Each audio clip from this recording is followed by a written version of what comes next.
You know, when it comes to the classic egg breakfast, it's really hard to beat the scrambled egg. And whether you prefer them soft and creamy or firm and well done, I'm gonna give you all the tips and tricks that I know to help you nail your perfect scramble. So let's get cracking. Life can be a struggle, but a good meal doesn't have to be. We can make creative, nutritious, and inventive dishes that won't break the bank. We'll eat well and save money, because that's what we do.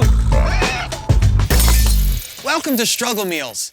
Scrambled eggs. It's really all about technique and how you like them cooked. And that's why I'm gonna show you how to make them two ways. Light, fluffy, delicate scrambled eggs and hard scrambled eggs. And then you can pick any spot in the middle. The first thing we need is package raw butter.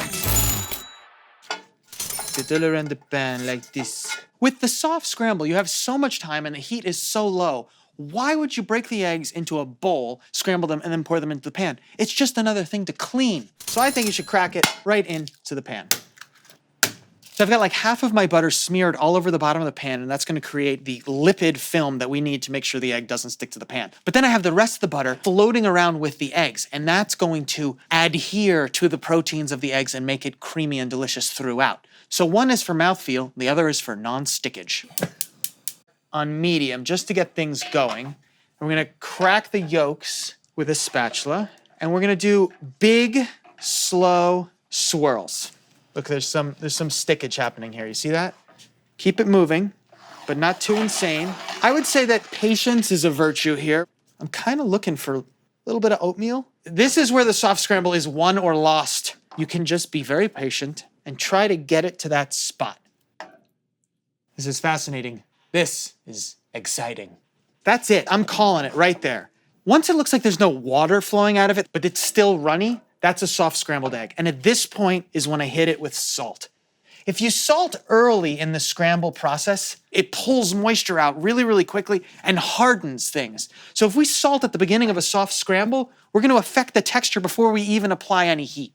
So you salt at the end. If you want to hit it with the pepper, you may. Come to a nice piece of toast. To some of you, this might look undercooked. I assure you it is not. It is a soft scramble. We're gonna put some chives on our scrambled egg, and that's gonna round out the whole thing. And the best way, of course, is to grow your own chives. That way you pay for it once and you keep getting them. So this is the soft, velvety, almost cottage cheese-like scramble. And now I'm gonna make the hard scramble. So for the hard scramble, I like to have the pan hot, right? And that means if we crack the eggs right into the pan, the whites could solidify. So this one we do what we've always done. We crack the eggs into a bowl, we get them scrambled, and then we pour them into the hot pan. A note on cracking the eggs. You know, I see a lot of people go on the edge.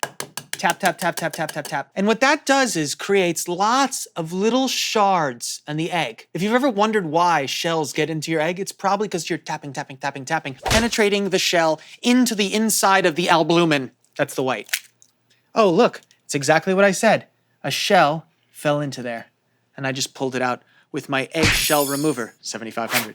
I think a single blunt crack on a flat surface is the way to go. Now, remember, salt in the soft scramble was gonna tighten everything up and make it firm, right? But in the hard scramble, we can hit that salt in right now. Butter! And once it's foamy and fully melted, throw that egg in. Fast and deliberate. Come in from the sides, go like that right there. Not just circles here, but also a shaking of the pan. Look at how quick that comes together, it's insane.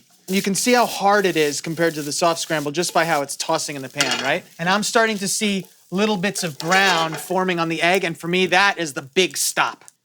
Okay, I'm just gonna use the rest of these chives right on here to keep the control of our experiment consistent. Soft scramble, hard scramble. I know what you're thinking when you look at the soft scramble. That's gotta be much more expensive than the hard scramble. And the answer is no. They use exactly the same ingredients. It's all about the technique.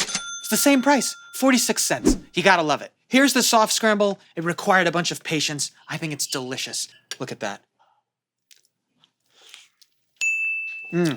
These eggs are super soft and creamy. They're velvety and unctuous. It seems like I injected them full of the super most melty cheese on the planet Earth, but I didn't. It was all about the technique. The hard scramble. This is often what you get when you order in a diner. Why? Because they want to get your order in and out as quickly as possible, and this is the fastest way to do it. Delicious. Eggs are absolutely wonderful. I think they're probably one of the most amazing things that you can cook with in the whole kitchen, and today's soft and hard scramble proves exactly that point. That with the exact same ingredient, And just a slightly different technique, we can achieve wildly different results.